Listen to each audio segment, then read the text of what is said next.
What is up, guys? Welcome back to the Fighters Replay. My name is Kay, this is Rob, and today we are getting into UFC304 Manchester. My shirt says London, the hat says London, but really the event is in Manchester and England is on fire, baby. This is gonna be a great event. We're gonna go over the main card. Starting at the bottom, we have Arnold Allen versus Giga. That one is gonna be, man, we've already discussed this, and I have said that this one is just a toss-up. I really don't know how this is gonna work out.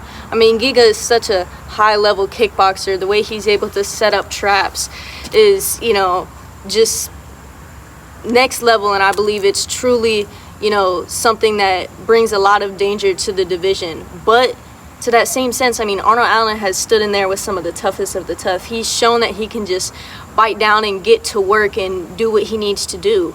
So this is definitely a huge challenge for Giga. It's not going to be easy for him at all. But yeah, I honestly don't know. What are your thoughts on that one? I feel like Giga Chikadze, the one thing that's going to be, you know, worrisome for him, for me, is going to be his cardio. How's his cardio going to be looking throughout all the rounds? Because he can do all the flashy kicks, and he has a great explosive kickboxing style. But he's not, you know, been known to always have the best cardio compared to Arnold Allen. The X factor he has is that he's dangerous in every single round, in rounds 1, 2, and 3. So that's going to be something he's going to have to, you know, keep out for. It's really going to depend on how Giga Chikadze can pace himself. But honestly, I think that Chikadze could win by decision. It's my prediction. But I think it's going to be a solid scrap. All right. I see either one of them really winning by decision. I don't see either one of them necessarily finishing the other. In the next bout, we have Christian Leroy Duncan versus RoboCop. This one is going to be a banger. I know that somebody is going down. I think this is going to be a contender for Fight of the Night. I understand why they put this on the main card over Mokaev versus Manel Kape.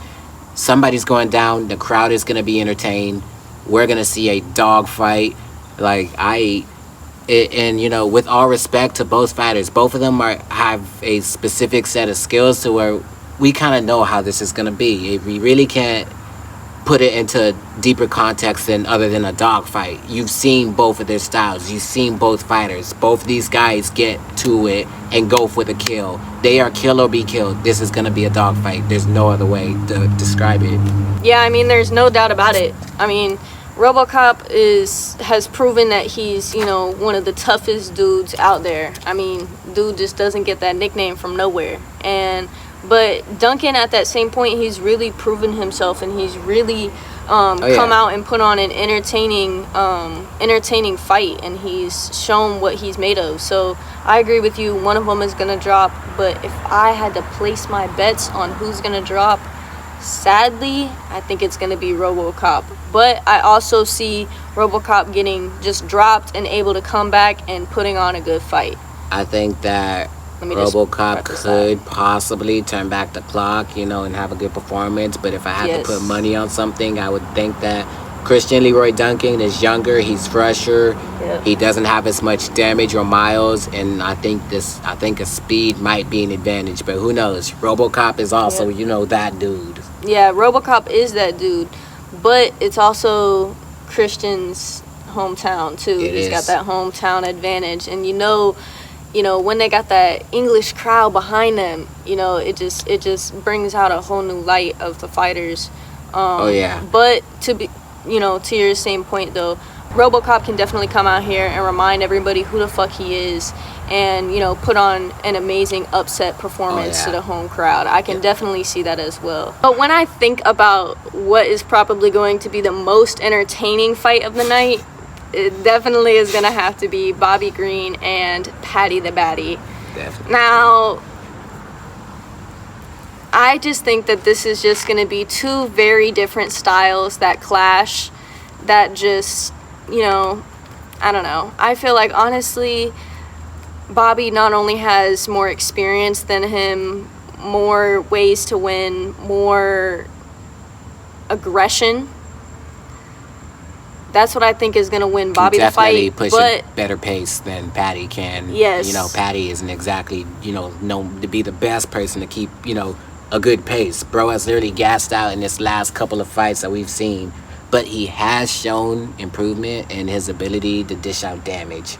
Yes. Noted that the competition hasn't exactly been the highest level. This is why he's getting this test in Bobby Green, who's very vetted, the guy who has such slick boxing, great head movement, fast-ass reflexes. This is a different type of opponent that he is facing because Bobby is a different fight from the top 15.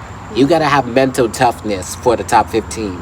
With Bobby, you have to figure him out. That is not an easy task. I think it might be a little too early for Patty.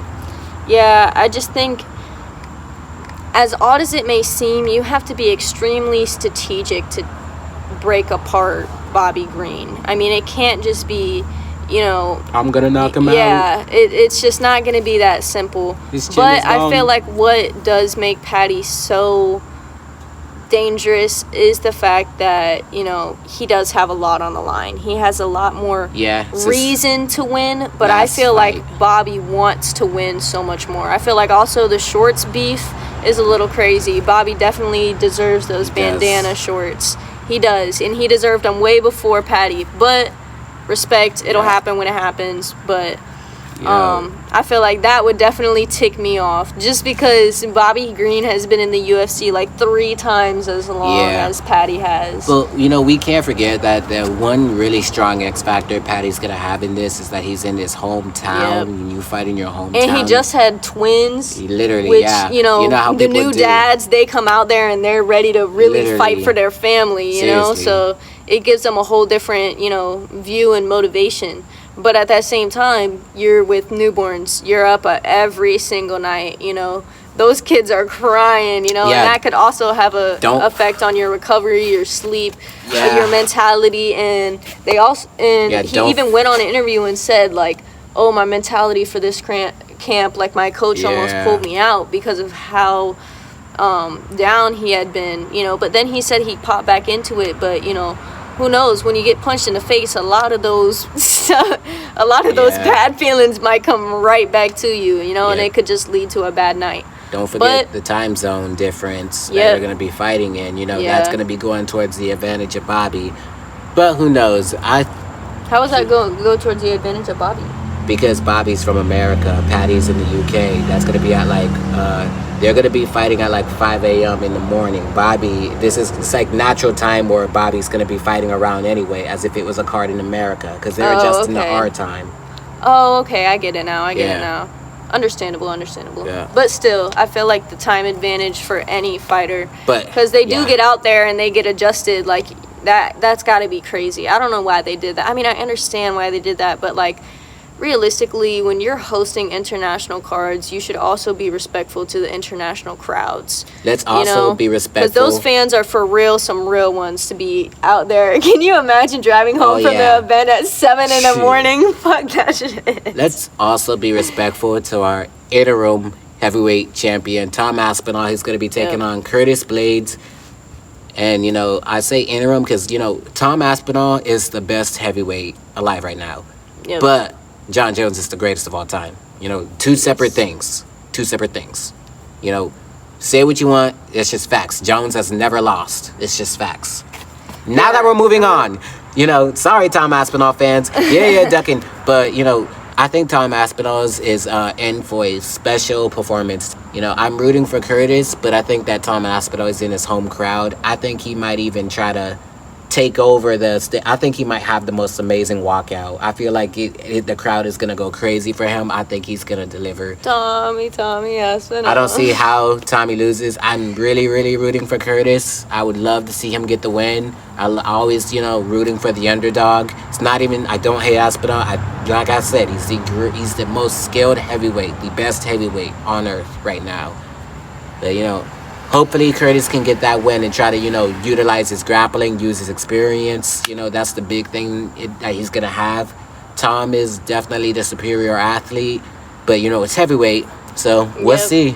I mean, that's the thing, too. I feel like that's what makes Tom so dangerous is that he's just so athletic. The way that he is built is just the way he can move. Yes. So fast. You got to think, You know, for a kid who's been doing jiu-jitsu since they've been able to stand up, you know, his instinct to fight has just been curated ever since he was a child. And then on top of that, he's a supernatural freak that is just so strong and big and perfectly built for the heavyweight division. With that being said, Tom has yet to really be challenged. He has had his challenges, but his challenges has remained within the first round. I believe if the fight goes into the second and third round, I believe, you know, if Curtis can last that long, if he can strand him out along those rounds, I think, you know, he has a good chance of, you know, catching Tom off guard and, you know, bringing him something that he hasn't experienced yet. I don't know if grappling would necessarily be the, you know, best, you know, path to victory for Curtis, but at the same time, I mean, I don't see standing on the feet with him being the best path to victory either. Yeah. But, I mean, Curtis Blaydes is just you know, we've seen what he did to Almeida in that last fight, you know. He just knows how to find the win. He knows how to find just the weakness and what you want to go for and be able to make that read and capitalize on it. So maybe he's able to do the same with Tom and really pull an upset here. And in which case, you know, honestly, that would be so entertaining and I would love to witness that. But do I think that's the way it's going to go? Most likely not, sadly. Co-main and main are both rematches for a title, which is crazy. Ended due to injury, which is crazy. But I believe, I don't know. I think that Belal, it's tough to say for the main event. Main event, we have the welterweight title on the line. We have the champion Leon Rocky Edwards facing Belal Muhammad. I feel like this has been such a somehow anticipated match. I mean, I feel like everybody has known that at some point in time this match would come to fruition, and now is the time. I wouldn't say it's necessarily anticipated. I feel like fight in that has sense, been needing to happen so the division can move on. Okay, so I guess that is true. So it's in a just way of been anticipated. Yeah. Not in the way of oh my gosh, I can't wait. Not like I can't wait to see Belal. It's a decision. I really don't know how this one is gonna go though. I mean, Leon is really skilled, but I think Belal, you know, he's just been waiting for this moment for so long, and I feel like if there was any time for Belal to start getting really good and to really show all of his skills, now would be the time. I feel like Leon isn't really feeling the pressure too much because I feel like he knows he is better than Belal. And I feel like that is what makes Belal somehow dangerous, is because all of his opponents underestimate him in some way, shape, or form. Yeah. And that is where he's able to really come out on top somehow, some way. But with that being said, I really don't know how this one is going to go. I think if it were to go to a decision, though, Leon takes it. I think both these guys are on a whole complete new level compared to when they last fought. Leon did get that head kick in that first, that's years ago. No fights are ever the same, you know. Belal has been training with, you know, Khabib and, you know, the Dagestanis. Whether we like it or not, you know, that's some real stuff that can, you know, add elements to every mixed martial artist's game, you know. You know, Leon is definitely a person that since he's become champion, since he's gotten that confidence in himself, he has truly elevated to the next level. His wrestling has never looked better. His striking has never looked better. He's never looked more sharp. And, you know, Leon has just been on point. This is really going to be interesting to see who can, you know, start getting their groove going first. You know, I don't see either one of them finishing each other. But I almost feel like it's almost said so much that it's going to go to decision that I do think that there will be a finish in this fight. I think both of these guys might be hearing the chatter. Both of these guys are hearing the talk. I think somebody is going to get finished this fight. And who knows, I could be wrong. This fight actually might be boring, but there's a chance, you know. There's a chance every fight could be boring. But, you know, both of these guys on a whole new level. It's going to be interesting to see, you know, who can pull this off. But if I had to put my money on somebody, I'm going to put my money on Leon and his confidence and his striking. Belal is on a whole new level. He's on a 10-fight win streak, and he Let's be real. He deserves this title shot. It's long overdue. A 10-fight win streak. Like, come on, guys. We don't necessarily are excited when watching him fight, but regardless, he's still winning. Winning solves all. Trying to be respectful. You know what I mean? Trying to be. Let's be respectful and real. Exactly. At the end of the day, I just see a great fight night. Regardless of who wins, yes. I think it's just going to be somehow unexpected and entertaining. It's going to be a great night. And we love mixed martial arts, and we hope you guys love it just as much as we do, because I love these Saturday nights with my friends, watching these fights, interacting with the community. It's fucking amazing, bro. It's a wonderful thing. So we hope you guys enjoy it.